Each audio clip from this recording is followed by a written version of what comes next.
இது உங்கள் voice of Mahesh. இன்றைக்கி டாபிக் என்ன அப்படின்னு பார்த்தீங்கன்னா, நல்ல காரச்சரமான ஒரு டாபிக் தான். என்ன அப்படின்றது ஏற்கனவே உங்களுக்கு பார்த்துருப்பீங்க. சீரச்சா சாஸ், இதை பற்றி தான் நம்ம இன்றைக்கி பேச போகிறோம். என்னடா இது மகேஷ், நானுமே எல்லா இடத்துலையும் இந்த பாட்டில் பார்க்குறேன், எங்கே போனாலும் இந்த பாட்டில் தெரியுது, கண்ணில் படுற மாதிரி வச்சுருக்காங்க. ரெஸ்டாரண்ட்ஸ் ஆகட்டும், இல்லை நான் போகிற ஒரு கடைகளாகட்டும், எல்லா இடத்துலையுமே இது இருக்குது. அப்படி என்னப்பா இதுக்கு ஒரு பேக்ரவுண்ட், இதோட ஃபவுண்டர் யாருன்னு எனக்கு தெரியலையா? அதாவது இது இந்தியா வந்தாலும் சரி, யூஎஸ் வந்தாலும், யூகே வந்தாலும், ஆஸ்திரேலியா வந்து, நியூசிலாந்து, எங்கே போனாலும் உலகத்தில் நான் பார்க்காத இடமே இல்லை இந்த சீரச்சா சாஸ் அப்படின்றது.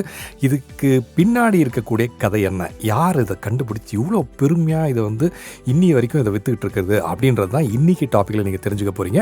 ஸோ ஆப்வியஸ்லி உங்களுக்கு நான் சொன்ன மாதிரி இந்த பாட்டில் எல்லா இடத்துலையுமே நீங்கள் பார்க்குறப்போ கண்ணுக்கு படுற மாதிரி இந்த சீரச்சா சாஸ் இருக்குது. ஆனால் அந்த பாட்டில் அப்படின்னு சொல்லும்போது நமக்கு கண்ணில் டக்குன்னு தெரியுது என்னென்னா, அந்த பாட்டிலில் இருக்கக்கூடிய ஒரு சேவல், அந்த லேபிளில் வந்து ஒரு சேவலுடைய படம் இருக்கும். அதுக்கப்புறம் அந்த பாட்டிலோடைய டாப் பார்த்திங்கன்னா ஒரு க்ரீன் கலர் நாஸ்லோடு இருக்கும். இது வந்து ஒரு காமனாக இந்த பாட்டிலில் நம்ம வர்ணிக்கக்கூடிய ஒரு விஷயம். ஆனால் அந்த பாட்டிலுக்குள்ளே இருக்கிற அந்த சாஸ் இருக்குதே, அது பயங்கர காரச்சாரமான சாஸு. அது நீங்கள் எதுக்கு வேணால் மிக்ஸ் பண்ணி சாப்பிடக்கூடிய அளவுக்கு இன்றைக்கி வந்து ரொம்ப பிரபலமாக இருக்குது. ஓகே, இதை க்ரியேட் பண்ணது யார் அப்படின்னு பார்த்தீங்கன்னா, ஒரு வியட்நாமீஸ் ரெஃப்யூஜி. அவரோட பேர் என்ன அப்படின்னு பார்த்தீங்கன்னா டேவிட் ட்ரான். இந்த டேவிட் ட்ரான் இவர் கண்டுபிடித்த இந்த சீரச்சா சாஸ் அப்படி தான் பார்த்தீங்கன்னா இன்றைக்கி உலகத்தில் ஃபேமஸாக இருக்குது. அது மட்டும் இல்லாமல் அவருடைய ஒரு அமெரிக்கன் ட்ரீமாகவே மாறி இன்றைக்கி நம்ம எல்லாருமே பேசக்கூடிய, பார்க்கக்கூடிய, வாங்கக்கூடிய ஒரு சாஸாக மாறி இருக்குது. அப்படின்னா இதுக்கு பின்னாடி ஏதோ ஒரு கதை இருக்குது. அந்த கதை என்ன அப்படின்றத இப்போ நம்ம பார்க்க போகிறோம். ஸோ இந்த டேவிட் ட்ரான் இவருடைய கதை என்ன அப்படின்னு பார்த்தீங்கன்னா, டேவிட் ட்ரான் வந்துட்டு 1979 1980 இந்த பீரியடில் பார்த்தீங்கன்னா வியட்நாமை வந்து கம்யூனிஸ்ட் வந்து டேக் ஓவர் பண்ணிட்டாங்க. ஸோ அப்படி டேக் ஓவர் பண்ணும்போது அங்கேருந்து போதும் தப்பிச்சு போயிடலாம் அப்படின்னு சொல்லி தப்பிச்சு போய் ஸ்ட்ரெயிட்டாக இங்கே அமெரிக்காவில் லாஸ் ஏஞ்சல்ஸில் வந்துட்டு இவர் வந்து காலடி வைக்கிறாரு. எப்போன்னு பார்த்தீங்கன்னா 1980. ஓகேவா? அப்படி காலடி வச்சவர் என்ன பண்ணியிருக்காருன்னா, சரி நம்ம வந்து ஒரு ஸ்பைசி சாஸ் ஒன்று வந்து க்ரியேட் பண்ணுவோம். நம்ம ஊர்லெலாம் நம்ம சாப்பிட்ருக்கோமே, வியட்நாம்லாம் சாப்பிட்ருக்கோம் இல்லையா, அந்த மாதிரியே ஒரு ஸ்பைஸ் சாஸ் ஒன்று நம்ம க்ரியேட் பண்ணோம் அப்படின்னு சொல்லிட்டு அவருடைய சொந்த ஃபுட் பிஸ்னஸை வந்து இவர் வந்து ஆரம்பித்தார். இந்த சொந்த ஃபுட் பிஸ்னஸ் ஆரம்பிக்கும் போது இந்த சாஸ் இதுதான் வந்து நம்ம க்ரியேட் பண்ணலாம் அப்படின்னு சொல்லி அவருடைய சொந்தமான ஒரு மிளகாய் இருக்கு இல்லையா, அதை வச்சு தான் அவர் ஆரம்பித்தார். அது ஆரம்பித்தது மட்டும் இல்லாமல் அவர் ஆரம்பித்த அந்த பிஸ்னஸோடைய பேரை வந்து அவர் ஏதாவது ஒரு பேர் வைக்கணும் இல்லையா அந்த பிஸ்னஸ்க்கு. அப்படி பேர் வைக்கும்போது தான் ஒய் ஃபாங் ஃபுட் அப்படின்னு சொல்லிட்டு அந்த பிஸ்னஸ்க்கு பேர் வச்சார். இன்றைக்குமே நீங்கள் வந்து ஸ்ரீராச்சா சாஸோடைய பாட்டிலில் பார்த்தீங்கன்னா இந்த ஒய் ஃபாங் ஃபுட்ஸ் அப்படின்ற நேம் தான் இருக்கும். சரி, இந்த பேருக்கு பின்னாடி ஒரு கதை இருக்குது அப்படின்னா, ஒரு கதையும் இல்லைங்க. அவர் தப்பிச்சு வந்தார் இல்லைங்களா வியட்நாம்லேருந்து இங்கே யூஎஸ்க்கு.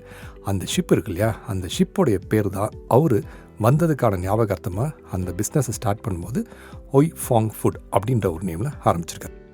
இதுதான் அந்த பிஸ்னஸ்க்கான ஒரு கதையோட பேக்ரவுண்ட். அது மட்டும் இல்லாமல் இவர் வந்து சீரச்சா சாஸ் அப்படின்னு சொல்கிறோம் இல்லையா, அந்த சில்லி சாஸ் அதை வந்து க்ரியேட் பண்ணதுக்கு காரணம் என்ன அப்படின்னு பார்த்தீங்கன்னா, தாய்லாண்டில் இது வந்து சீரச்சா அப்படின்ற ஒரு இடத்துல இருந்தால் ஆரிஜினேட் ஆச்சா, அதனால் அது ஞாபகார்த்தமாக இருக்கட்டுமே சொல்லிட்டு அந்த பேரையே வச்சுருக்காரு. ஸோ ரெண்டு பேருக்குமே, அதாவது அவரோட பிஸ்னஸ் பேராகட்டும், இல்லை நம்ம இந்த பாட்டில் இன்றைக்கி பார்க்கக்கூடிய அந்த சீரச்சா சாஸாக இருக்கட்டும், ரெண்டுத்துக்குமே ஒரு கதை இருக்குது. அது என்ன அப்படின்றது இப்போ தெரிஞ்சுக்கிட்டீங்க.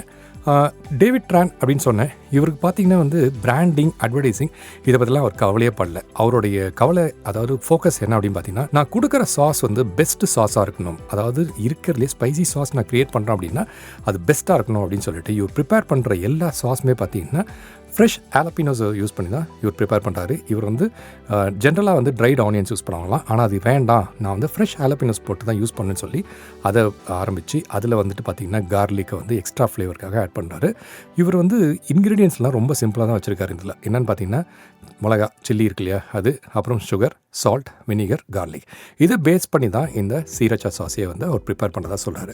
இவருடைய இந்த சாஸ் வந்து ஸ்பைசி சாஸ் வந்து ஜஸ்ட் ஒரு வேர்ட் ஆஃப் மவுத் மூலிமா தான் வந்து உலகம் பூராவே பரவ ஆரம்பிச்சது அப்படின்னு சொல்கிறாரு. அது மட்டும் இல்லாமல் இவருடைய அந்த சீரச்சா சாஸை வந்து எல்லாருமே வந்து லைக் பண்ண ஆரம்பித்து அதோடைய டெக்ஸ்சர் அதெல்லாம் வந்து ரொம்ப அழகாக இருக்குது. அதாவது அவர் பார்க்குறதுக்கும் சரி, சாப்பிட்றதுக்குமே வந்து ரொம்ப டேஸ்டியாக இருக்குது அப்படின்னு சொல்லிட்டு மக்கள் என்ன பண்ண ஆரம்பித்தாங்கன்னா அது எல்லாத்தையுமே போட ஆரம்பித்து, பீஸாவாகட்டும், எக்கு, நூடுல்ஸு, பர்கர்ஸ்னு எக்கச்சக்கமாக வந்து ஆரம்பித்து இன்றைக்கி பார்த்திங்கன்னா இன்டர்நேஷ்னல் லெவலில் அது மிக்ஸ் பண்ணாத ஒரு சாப்பாடு விஷயமே இல்லைன்ற அளவுக்கு இவருக்கு பெருமை சேர்த்துள்ளது. இதுதான் முக்கியமான விஷயம். அது இல்லாமல் இவருடைய மார்க்கெட்டிங் சேல்ஸ் டீம் அப்படின்னு ரொம்பலாம் இல்லைன்னு ஏற்கனவே சொன்னேன். ஸோ இவர் என்ன பண்ணியிருக்காருன்னா Asian restaurants and grocery stores அவரை சுற்றி இருக்கக்கூடிய கடைகளில் போய் முதல்ல கொடுக்க ஆரம்பிச்சிருக்காரு. அதுக்கப்புறம் என்ன பண்ணியிருக்காருன்னா அந்த இடத்துல போயிட்டு எனக்கு ஒரு ஷெல்ஃப் ஸ்பேஸ் கொடுங்க அப்படின்னு சொல்லிட்டு அந்த ஸ்பேஸில் கொண்டு போய் இவராக வந்து வைக்க ஆரம்பிச்சிருக்காரு. இவர் வந்து கொண்டு போய் கொடுத்தது எல்லாமே ஒரு ப்ளூ வேன், அதுதான் வந்து ரெப்ரஸன்டேஷனாக சொல்லுவாங்க இவரோட கதையில். இந்த ப்ளூ வேனில் கொண்டு போய் எல்லாத்தையும் வந்து இவர் ஒரு கடையாக கொண்டு போய் அந்த கடையில் இருக்கக்கூடிய ஷெல்ஃபில் வச்சுருக்காரு. இதுதான் முக்கியமான விஷயம். இதில் வந்துட்டு முதல்ல அவர் வந்து இந்த சீரச்சா சாஸை எடுத்து கடைகளில் கொடுக்கும்போது அவரோட ஃப்ரெண்ட்ஸ் எல்லாம் என்ன பண்ணியிருக்காங்கன்னா, இது வந்து ரொம்ப ஸ்பைஸியாக இருக்குப்பா, ரொம்ப இவ்வளோ ஸ்பைஸியாக இருந்தால் யாரும் வாங்க மாட்டாங்க, அதனால் நீ என்ன பண்ணு இதில் டொமேட்டோ பேஸை கொஞ்சம் ஆட் பண்ணி அதை லைட்டாக கொஞ்சம் ஸ்வீட்டன் பண்ணினா இது வந்து இன்னுமே நல்லாயிருக்கும், சிக்கன்லாம் சேர்த்து செய்யும் போது இங்கே யூஎஸில் செய்யும் போது அவங்க ரொம்ப லைக் பண்ணுவாங்க அப்படின்னு சொல்லியிருக்காங்க. சொன்னோடனே இவர் என்ன பண்ணியிருக்காருன்னா, ஆஹா அப்படி சொல்லிட்டீங்களா, உடனே செஞ்சிடலாமே அப்படின்னு சொல்லி நம்மளாம் இருந்தால் அப்படி மாறி இருப்போம். ஆனால் அவர் மாறல. அவருடைய ஸ்டாண்ட்ஸில் அவர் ரொம்ப கிளியராக இருந்தார். இது தாய்லாண்டில் வந்து ஒரு ஆரிஜினேட்டட் சாஸ், இதை வந்து இப்படி தான் காரமாக தான் பண்ணோம், அதெல்லாம் எனக்கு கிடையாது, நான் இதெல்லாம் ஸ்வீட்லாம் சேர்த்தேன்னா கடைசியில் வந்து இதுக்கும் மயோனீஸ்க்கும் வந்து வித்தியாசம் எல்லாம் போடும், அதனால் அதெல்லாம் பண்ண மாட்டேன், இது இப்படியே தான் இருக்கும், காரமாக தான் இருக்கும், முடிஞ்சால் சாப்பிடுங்க அப்படின்னு சொல்லி ரொம்ப ஜென்டலாக சொல்லிட்டு அதையே மெயின்டைன் பண்ணியிருக்காரு. அப்படி அந்த காலத்தில் மெயின்டைன் பண்ணது தான் இன்னிய வரைக்குமே வந்து பார்த்திங்கன்னா நல்ல ஒரு காரச்சாரமான சீரச்சா சாஸை நம்ம எல்லாருமே காரம் சாப்பிட்றவங்க இருந்தால் விரும்பி சாப்பிட்ற ஒரு விஷயமா இருக்குது. இதில் இன்னொரு விஷயம் என்னென்னு பார்த்தீங்கன்னா, இவருடைய பேர் புகழ்லாம் பார்த்திங்கன்னா வந்து ஒவ்வொருத்தரோட பேசி பேசி பேசி அவங்க வந்து இன்னொருத்தர்கிட்ட சொல்லியே பெருமையாச்சு. இவருடைய நேம் வந்து பார்த்திங்கன்னா இவரை பற்றியான ஆர்டிகல்ஸ் பார்த்திங்கன்னா பார்ன் ஹேபிடைட் அப்படின்ற மேக்சின்லேயும் வந்து இவருடைய ஆர்டிக்கல் ஃபீச்சராக இருக்குது. அது மட்டும் இல்லாமல் செலிபிரிட்டிஸ் லைக் ஒபாமா இவரை வந்து பாராட்டியிருக்காங்க. ஸோ இந்த மாதிரி ஒரு பெருமைக்கான ஒரு விஷயமா இவருடைய பெயர் வந்து இன்றைக்கும் வரலாற்றில் இருக்குது அப்படின்னு அவர் பெருமையாக சொல்லிக்கலாம், அவங்களோட ஃபேமிலிஸ் பெருமையாக சொல்லிக்கலாம். ஓகே, இது வந்து ஒரு டிவர்சிட்டி ஃபேக்டராக வந்து அமெரிக்காவில் பார்க்கப்படுது. எப்படி அப்படின்னு பார்த்தீங்கன்னா, நிறைய இமிகிரண்ட்ஸ் வந்து அமெரிக்காவுக்கு வராங்க. அப்படி அமெரிக்காவுக்கு வரும்போது சில பேர் ட்ரீம்ஸோடு வருவாங்க, வந்து ஒரு பாடு சில பேர் ட்ரீம்ஸோடு இருக்காங்க. என்னுடைய நாட்டிலேருந்து நான் எப்படி தப்பிச்சு வந்தால் போதும் அப்படின்னு வியட்நாம்லேருந்து வந்த இவர் இங்கே வந்துட்டு ஒரு பாடு நான் ஏதாவது பண்ணணும்னு நினச்சி நான் பண்ணுற ஒரு விஷயம் வந்து என் நாட்டை பிரதிபலிக்கக்கூடிய ஒரு விஷயமா இருக்கணும்னு சொல்லி அந்த சாஸ் ஆரம்பித்து அவருடைய ஒரு அமெரிக்கன் ட்ரீமை ஃபுல்ஃபில் பண்ணிட்டது மட்டும் இல்லாமல் ஒரு மேட் இன் யூஎஸ்ஏ அப்படின்ற ஒரு எத்தனிக் ட்விஸ்டையும் வந்து இவர் அழகாக கொடுத்துருக்காரு இந்த விஷயத்தில். இன்னைக்கு சீரச்சா சாஸ் அப்படின்றது ஒரு மோஸ்ட் பாப்புலர் காண்டிமெண்ட்டாக இருக்குது உலகம் பூரா. அதாவது எப்படின்னு பார்த்தீங்கன்னா 100 மில்லியன் பவுண்டு ஃப்ரெஷ் மிளகாயை இதை வந்து அரைச்சி கன்வெர்ட் பண்ணி கிட்டத்தட்ட thousands of bottles, hundreds and thousands of bottles of சீரச்சாவை இவங்க மேனுஃபேக்சர் பண்ணுறாங்க. இது எப்படி ஒரு கணக்குன்னு பார்த்தீங்கன்னா கிட்டத்தட்ட 20 மில்லியன் பாட்டில் per year வந்து இவங்க விற்கிறதா சொல்கிறாங்க சீரச்சா சாஸ் மட்டுமே. அது கன்வெர்ட் பண்ணி பார்க்கும்போது டாலர்ஸில் பார்த்தீங்கன்னா கிட்டத்தட்ட $150 மில்லியன் ஆனுவல் ரெவென்யூ வரதா சொல்கிறாங்க. அந்தளவுக்கு இது வந்து டிமாண்டில் இருக்கக்கூடிய ஒரு விஷயமா இருக்குது.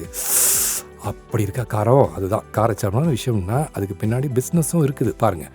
இப்போது டேவிட் ட்ரான் வந்து என்னென்னா, இதை வந்து எப்படியாவது நம்ம பெஸ்ட்டாக கொண்டு வரணும், என்றைக்குமே வந்து நம்மளோட இன்க்ரீடியன்ஸ் பெஸ்ட்டாக இருக்குன்னு நினச்சி தான் இவர் வந்து இதை ப்ரிப்பேர் பண்ணுறதா சொல்கிறாங்க. அதில் ஒரு முக்கியமான விஷயம் என்னென்னா, இவர் யூஸ் பண்ணுற அந்த ஆலப்பினஸ் இருக்குல்ல, அது வந்து ரைப்பன் ஆகிறதுக்கு வந்து ஒரு விண்டோ வந்து ரொம்ப ரொம்ப குறுகிய விண்டோன்றாங்க. அதனால் என்ன சொல்கிறாங்கன்னா, இந்த கம்பெனி இந்த ப்ரொடியூஸ் பண்ணக்கூடிய இந்த சீரச்சா சாஸ்க்கான ஒரு விண்டோவே வந்து ரொம்ப கம்மி தான். ஏன்னா அவங்க அந்த மிளகாவை அறுவடை பண்ணி அதை வந்து அதை பழுத்து அதை அப்படியே அரைக்கிறதுக்கு தேவையான அந்த காலகட்டம் வந்து கம்மியாக இருக்குது. டோட்டலாக பார்த்தீங்கன்னா ஒரு வருஷத்துக்கான ஒரு சப்ளையை வந்து இவங்க 10 வாரத்திலே பண்ணி முடிக்கணும் அப்படின்ற ஒரு கட்டாயத்துக்குள்ளே இருக்காங்க. அப்போ தான் வந்து இவங்களால அந்த மிளகாவை ஃப்ரெஷ்ஷாகவும் ரைப்பனான அந்த பர்டிகுலர் டைம்குள்ளே செய்ய முடியும்னு சொல்கிறாங்க. ஸோ 10 வாரத்துக்குள்ளே ஒரு வருஷத்துக்கு தேவையான ஒரு சப்ளையும் இவங்க வந்து ரெடி பண்ணுறாங்க. அப்படின்னா எவ்வளோ தேவைப்படும் டைம். அதனால தான் ஒவ்வொரு ஃபெசிலிட்டியும் பார்த்திங்கன்னா கிட்டத்தட்ட 16 மணி நேரம் வேலை செய்கிறதா சொல்கிறாங்க இவருடைய கம்பெனியில். இன்ட்ரெஸ்டிங்லி இவர் பார்த்தீங்கன்னா அந்த சீரச்சா சாஸை இவர் ட்ரேட்மார்க்கே பண்ணல. அப்படின்னா என்ன அர்த்தம், இவர் ட்ரேட்மார்க் பண்ணதால் இந்த நேமில் பல பேர் வந்து இது யூஸ் பண்ணலாம். ஃபார் எக்ஸாம்பிள் எய்ன்ஸ் அப்படின்ற ஒரு கம்பெனி பார்த்திங்கன்னா அவங்களும் வந்து சீரச்சா அப்படின்ற ஒரு பாட்டிலை வந்து போட்டிருப்பாங்க. டொரிட்டோஸ் வந்து அவங்களும் வந்து சீரச்சா சிப்ஸ் அப்படின்னு போட்டிருப்பாங்க. இதனால் நிறைய கம்பெனிஸ் என்ன பண்ணாங்கன்னா சீரச்சா சாஸு, சீரச்சா பஃப்ஸ் அந்த மாதிரிலாம் போட்டு இவங்க விற்கிறாங்க. ஆனால் இவர் வந்து அதை பற்றிலாம் கவலைப்படல, நீங்கள் பண்ணுறது பண்ணீங்கப்பா, ஆனால் என்னோட பிராண்டு போயிட்டே இருக்கும் அப்படின்னு போடுறாரு. இன்றைக்கி இவரோட ஒர்த் அப்படின்னு பார்த்தீங்கன்னா கிட்டத்தட்ட $1.2 பில்லியன் வந்து ஒர்த் அப்படின்னு சொல்கிறாங்க ஃபோர்ப்ஸில். கிட்டத்தட்ட $1.2 பில்லியன் வந்து வேர்த் சொன்னாலுமே இவர் தான் இன்னியும் இந்த கம்பெனிக்கு 100% ஓனராக இருக்கார். ஸோ உய்ஃபாங் ஃபுட்ஸ், அதாவது நம்ம ஏற்கனவே சொன்னோம், இந்த கம்பெனி பார்த்தீங்கன்னா இவர் இன்றைக்கும் அந்த கம்பெனியில் போய் வேலை செய்கிறாரு. எங்கே அப்படின்னு பார்த்தீங்கன்னா இர்வின்டேல், கலிஃபோர்னியாவில். நீங்கள் கலிஃபோர்னியாவில் இருக்கவங்களா தான் இந்த பாட்காஸ்ட்டை கேட்குறது இருந்தால் சும்மா போயிட்டு அவர்கிட்ட ஹலோ சொல்லிட்டு 2 ஸ்பூன் சீரச்சாவை அப்படியே டேஸ்ட் பண்ணி சாப்பிட்டுட்டு காரச்சாரமாக பேசிட்டு வாங்க. இது வந்துட்டு இன்றைக்கும் அவருடைய பழசை மறக்கக்கூடாது ஒரு காரணத்தினால அதே ப்ளூ ஷர்ட் போட்டுக்கிட்டு தான் அவர் தினமும் அந்த கம்பெனிக்கு போகிறதாகவும் சொல்கிறாங்க. பழசை மறக்காத பல விஷயங்களில் இவரை உண்மையிலேயே நம்ம பாராட்டலாம். இவரோட சீக்ரெட் ஆஃப் சக்ஸஸ் ரொம்ப ரொம்ப சிம்பிள். என்ன அப்படின்னா, ஒரு ப்ராடக்ட்டை க்ரியேட் பண்ணணும், அந்த ப்ராடக்ட் வந்து மக்கள் லவ் பண்ணுற ஒரு ப்ராடக்டாக இருக்கணும், அவ்வளோதான். இதை பற்றி தான் எனக்கு கவலை, வேறு இதை பற்றி எனக்கு கவலை இல்லை. எனக்கு வந்து ஒரு க்ரோத்தோ ப்ராஃபிட்டையோ நான் சேஸ் பண்ணுற கவலை கிடையாது அப்படின்னு சொல்கிறாரு. இதுதான் பேட்டியில் சொல்லியிருக்காரு. I don't make sauce for money, I make the money for making hot sauce and serving the people அப்படின்னு சொல்லியிருக்காரு. அதாவது காசுக்காக நான் பண்ணுறத விட என்கிட்ட வந்துட்டு மணி இருந்ததுன்னா அதை வச்சு நான் சாஸ் பண்ணணும்னு ஆசைப்பட்றேன், அப்போ தான் நான் நிறைய பேருக்கு கொடுக்க முடியும் அப்படின்னு சொல்லிட்டு ஒரு எளிமையான ஒரு ஸ்டேட்மெண்ட்டாக இருந்தாலும் அந்த எளிமையான ஸ்டேட்மெண்ட்டில் இன்றைக்கி கிட்டத்தட்ட $1.2 பில்லியன் இவருக்கு ஒர்த்துக்குன்னா அது எவ்வளோ பெரிய விஷயம். ஸோ இதெல்லாம் ஒரு மோட்டிவேஷனல் விஷயமாக பார்க்கணும். ஏன்னா நம்மளால் எதுவுமே முடியாது, நமக்கு இது முடியுமா, சாத்தியமா அப்படின்னு நீங்கள் நினச்சிங்கன்னா இந்த மாதிரி சில கதைகளை நீங்கள் கேட்கும்போது, கதைகள்னே சொல்லக்கூடாது, உண்மையான சம்பவம், இந்த மாதிரி ஒரு உண்மையான சம்பவங்களை கேட்கும்போது எப்படி ஒரு இன்ஸ்பிரேஷனாக தனியாக அங்கேருந்து வந்தவர் 1980 ஒத்த பைசா கூட இல்லாமல் அங்கேருந்து ஷிப் ஏறி வந்தவர் இன்றைக்கி நம்ம எல்லாருமே வியந்து அதே சமயத்தில் எல்லாருமே ரசித்து சாப்பிடக்கூடிய ஒரு சாஸ்க்கு எப்படி வந்து ஒரு அதிபராக இருக்கார். அதெல்லாம் வந்து உண்மையிலேயே ஒரு பெரிய விஷயம். Hats off to him. So இதுதான் இன்றைக்கி நான் உங்களுக்கு சொல்லியிருக்க ஒரு பாட்காஸ்ட் ஸ்டோரி அப்படின்னு சொல்லலாம். ஒரு இன்ஸ்பைரிங் ஸ்டோரி அப்படின்னு நீங்கள் மனசில் வச்சுக்கலாம். இதை மறந்துடாதீங்க. இந்த இன்ஸ்பைரிங் ஸ்டோரியை உங்களுக்கு தெரிஞ்சவங்களுக்கும் சொல்லுங்கள்.